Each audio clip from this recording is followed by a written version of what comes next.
Welcome to my first lecture on value investing. It's called Understanding Compound Interest and Financial Independence. This is the lecture I wish I had when I was at university or even high school, because compounding is a skill that you can learn, and it's not more complicated than anything you had to learn for your A levels, but it can make a huge impact on your life. It really can make a huge difference. So nobody teaches us about compound interest, and I'll try to do the job, and whether it works, I'll let you be the judge of it. So I'm doing this because it's fun and I learn a lot, but there's also a more personal reason. I think money and financial planning, that can cause a lot of stress. And I always believed that I would have to make a decision somewhere along the line between doing something I like and making a lot of money to provide for my family. I just couldn't see myself doing both at the same time, and that was not a particularly exciting outlook for me. So one day I discovered value investing, and since then I realized that I don't have to make that decision. Knowing that financial independence, even wealth, is achievable without sacrificing time for money, without stress, and even without a high salary, that provides incredible peace of mind. And that's the knowledge I want to share. I hope it helps.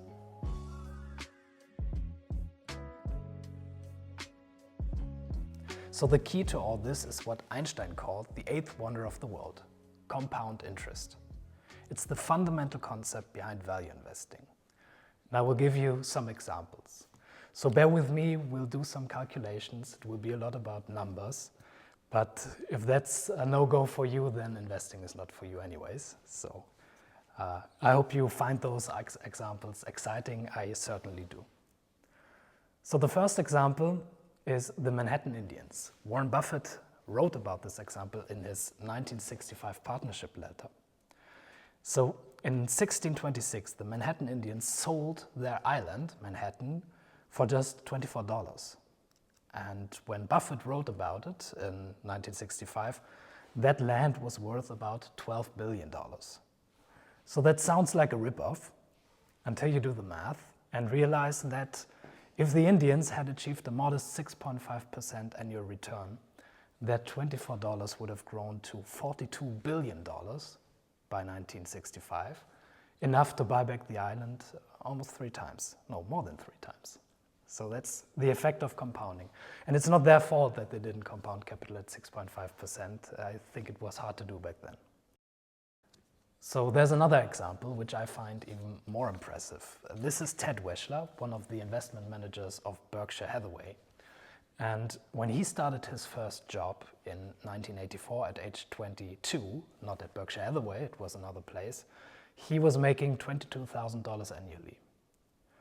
So he saved a lot of that, and also his employer contributed to his individual retirement account. So by 1989, when he left his job, the account had grown to $70,000. And after that, he never contributed another dollar. It was all he had saved, but he invested that money, those 70K, in public stocks. And he achieved an outstanding return of about 33% annually. And by 2018, so about 40 years later, without adding another dollar, that account had grown to 264 million.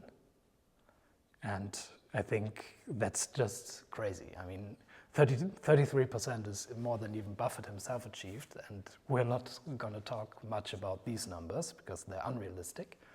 But it shows you the power of compounding in a really impressive way. Last example, Kindergeld, the child allowance that we have in Germany.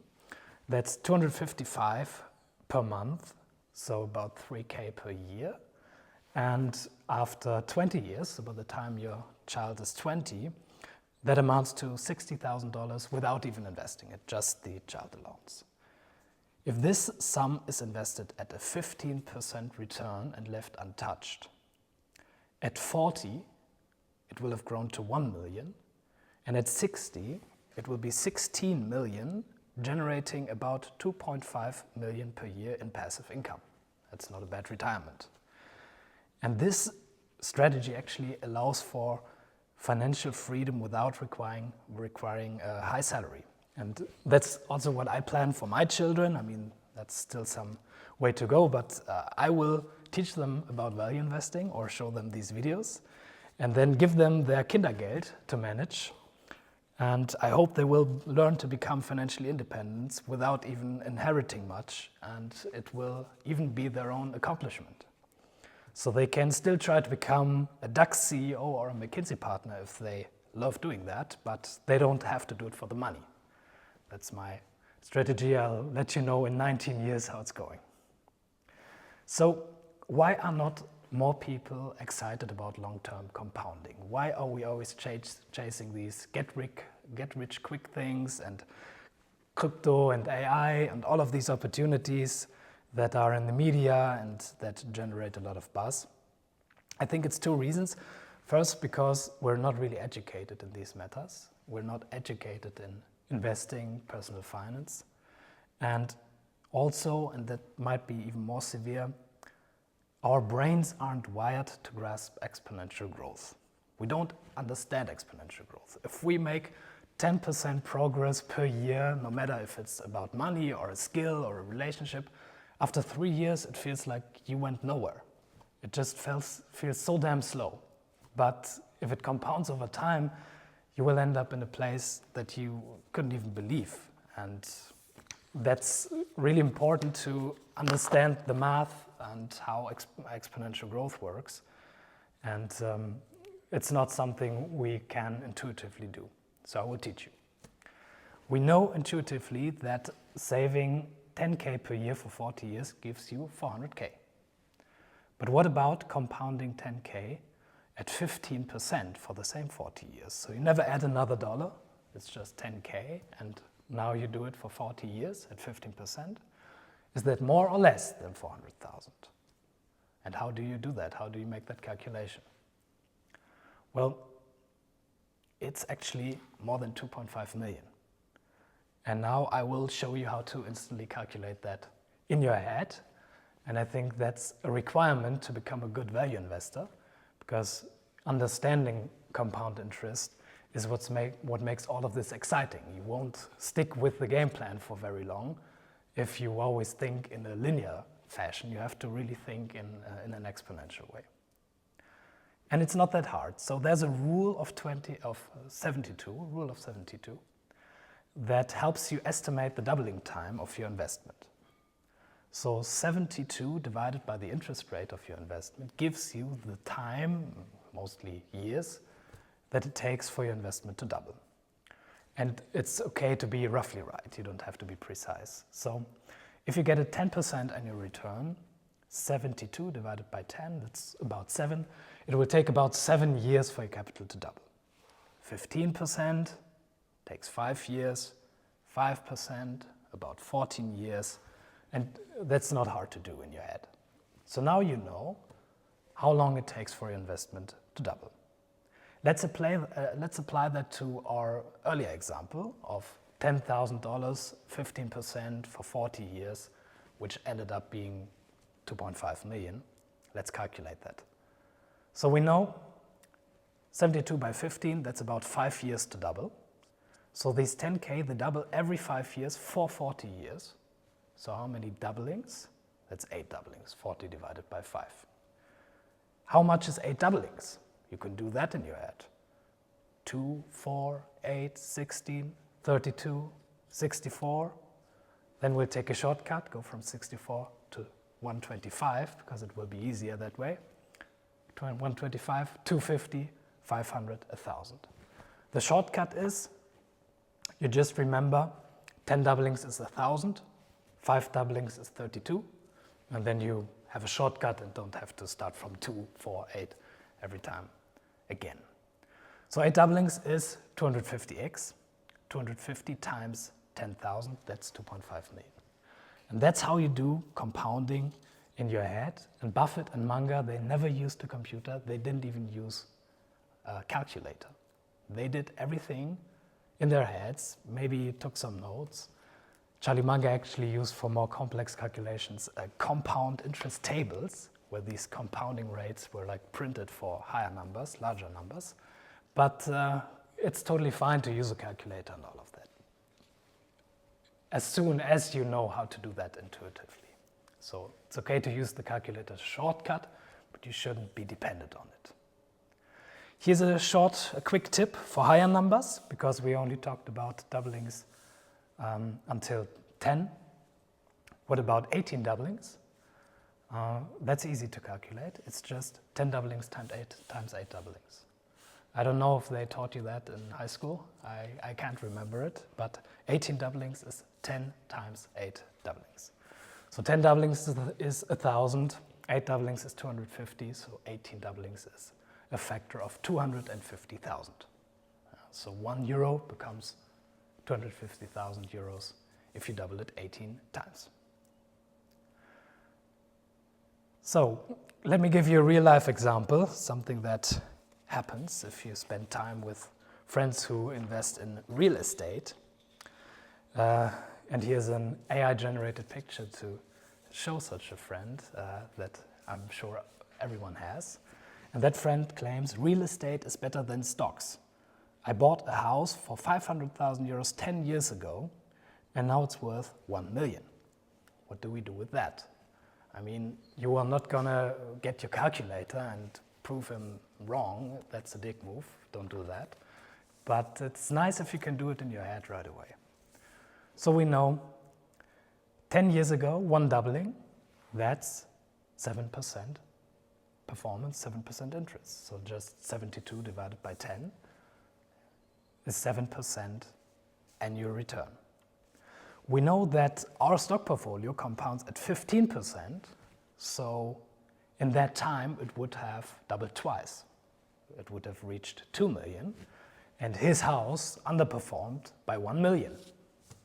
And that really helps you to understand what people are telling you if they're talking about investments. This has grown by that much in that amount of time, and you immediately understand, is that a good return compared to a benchmark, the market, even compared to other assets that you might want to invest in.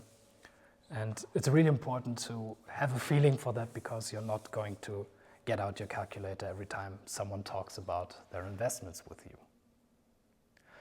One last example. Let's plan your financial independence. And I think that creates a lot of peace of mind to see these numbers. Let's say your goal is to have 100,000 euros per year in passive income by the time you're 60.